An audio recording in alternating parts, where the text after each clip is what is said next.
जी sir. मैं advocate Sheikh Altaf Ahmed Iqbal Ahmed BA LLB LLM, मैं Indian national league का महाराष्ट्र सदर हूं और मेरे पार्टी ने हुक्म दिया कि लोकसभा की पोट निवडणूक के अंदर आपकी उम्मीदवारी दाखिल करो, तो मैंने अपनी उम्मीदवारी अपने नांदेड़ हल्के से पार्लियामेंट के मैंने दाखिल किया।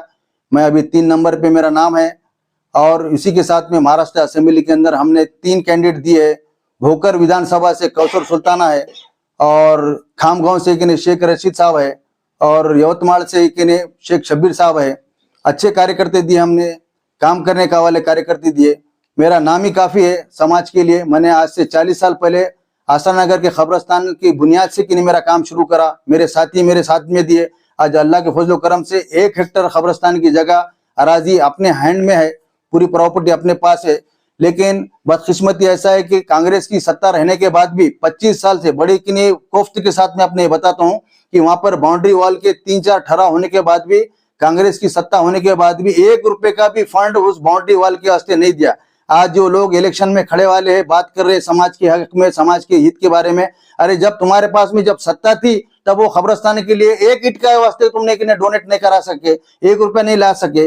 रह गए दिगलू नाके के अंदर खबरस्तान का मामला था, शर्मा ट्रेवल्स के बाजू में 1 हेक्टर जगह के आप ही ने अपने ठहराव पास करके लिए थे। जब वो जगह आपको मिली तो आपने कि जब वो जगह वाले ने आपको घरों में आके कि ब्रीफ केस दिया तो तुमने फिर विघटन का ठहराव लेके गए खबरस्तान को, वहां से नको बोल के आपने कि विरोध करा, मंत्रालय तक नगर विकास के लिए कि रद्द करे। यानी ये 2 जो बुनियादी काम थे नांदेड़ के, वो आप ही काउंसलर होने के हाथों से कि मुसलमानों का जहां हित था उसके खिलाफ में आप काम करने वाले हैं।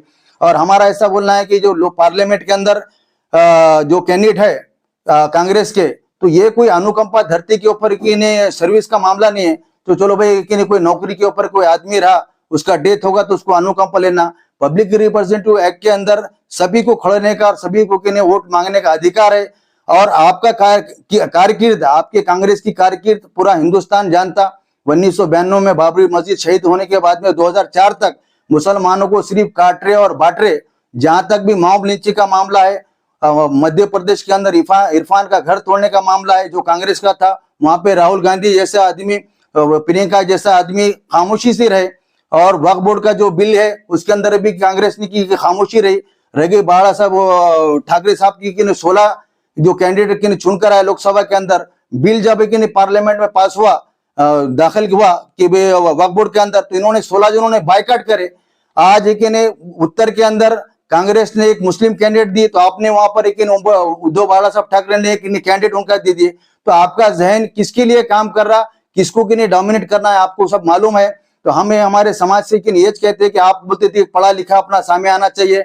अल्ताफ अहमद नांदेड़ के लिए, नांदेड़ जिले के लिए, महाराष्ट्र के लिए कोई अजनबी नहीं है। मेरा कारकिर्द मैं निष्कलंक आदमी हूँ, मेरे पर कोई कैरेक्टर नहीं है। मैं कोई गुटका मटके का कार्यकर्ता नहीं हूँ। मैं एक सोशल एक्टिविटीज से लॉ में का आज समाज के लिए, मेरे 2 बेटा अभी एडवोकेट है, LLM है, रुखसार तरन्नुम, रोहिन तरन्नुम, मेरा भाई एडवोकेट अशफाक अहमद, पूरी फैमिली के कोर्ट के अंदर काम करते। हम मिल्लत के लिए 24 घंटे हम काम करते। आज आपको मौका आया वाला है कि आपके गांव का एक लड़के को आपको पार्लियामेंट में भेजना है। असदुद्दीन अवैसी साहब अकेले है पार्लियामेंट के अंदर। उन्होंने हमेशा ये बताया कि इम्तियाज जलील के मुझे कि नहीं आने से मुझे कोफ्त हो रही। आज अल्हम्दुलिल्लाह मैं उनका ही कार्यकर्ता था और उन्हीं के नक्शे कदम पे चलने वाला हूं। अगर मुझे नांदेड़ की जनता चुन के आती तो आने वाले दिनों के अंदर हम दोनों मिलकर इस पार्लियामेंट के अंदर मुसलमानों के मसले को अच्छा तो पेश कर सकते। क्यों तो पार्लियामेंट में आने वाले जितने बिल है वो इंग्लिश, मराठी, उर्दू में आते। पढ़ा लिखा होना चाहिए, स्टडीज होना चाहिए। आपकी जो मांग थी, वोटरों की मांग थी, अल्लाह के फजल करम से इंडियन नेशनल लीग ने, हमारे प्रोफेसर सुलेमान साहब ने, हमारे अहमद देवकोली मिनिस्टर साहब ने आपको एक अच्छा कार्यकर्ता आपके सामने दिया। इस इलेक्शन के अंदर हम भोकर और नांदेड़ के अंदर हमारे मिनिस्टर गली गली जाके हम एक नोट की भीख मांगेंगे और इसको आपको मुत्तहिद होकर के आपको वोट डालना है। नांदेड़ की जनता के लिए, आवाम के लिए जो उस्मान शाही मिल का कारोबार था वो 25 साल से बंद होने वाला है। कांग्रेस ने 20-25 साल में ये कहा कि हमको इसका पुनर्जीवन करना है, लेकिन अभी तक नहीं पुनर्जीवन हुआ। लेबर कॉलोनी जैसी बस्ती उस्मान शाही के नाम पे बसी थी, कारोबार नहीं है। खड़गपुरा उस्मान शाही के नाम पे बसा था, कारोबार नहीं है। जो पढ़ा लिखे वाला बच्चा आज गुटखा के कारोबार में, पान पट्टी के कारोबार में, चाय के कारोबार में मुतला है। तो हम ये चाहते कि भाई यहाँ के अगर उस्मान शाही मिल अगर हमारी वापस से चले आगे तो हर समाज के लिए कारोबार मिलेगा, हर समाज के लिए घर को की रोजी रोटी के चलने का कारोबार होगा। पार्लियामेंट के अंदर सब में पहली बिल हमारा यही रहेगा, अगर नहीं हुआ पार्लियामेंट में तो उसके लिए मैं खुद सुप्रीम कोर्ट में जाके भागदौड़ करूंगा। मुसलमानों के रिजर्वेशन का मामला है, गवर्नमेंट ने और हाईकोर्ट ने मुसलमानों को रिजर्वेशन 5% एजुकेशन में देने का ऑर्डर पास की। जयश्री पाटिल ने सुप्रीम कोर्ट में चैलेंज करी। आपको ये बताना चाहता हूं कि सुप्रीम कोर्ट ने मुसलमानों के एजुकेशन के रिजर्वेशन के लिए ऑर्डर के खिलाफ में नहीं दिया, तो मैंने 16 पेज का नोटिस चीफ इलेक्शन कमीशन के से लेके राष्ट्रपति राज्यपाल तक भेजा कि अगर आप इसमें भागदौड़ नहीं करेंगे, आप मिसगाइड कर रहे कि भाई हाईकोर्ट ने किन्हें दिया था, सुप्रीम कोर्ट ने रोका। मैंने वो 176 पेज का जजमेंट गवर्नमेंट को भेजा कि सुप्रीम कोर्ट ने 5% रिजर्वेशन को रोका नहीं वाला है, तो आप ये दियो। तो ये जो बातें हैं, बुनियादी बातें हैं, ये पार्लियामेंट के अंदर हल करने वाले बातें हैं, असेंबली के अंदर हल करने वाले बातें हैं।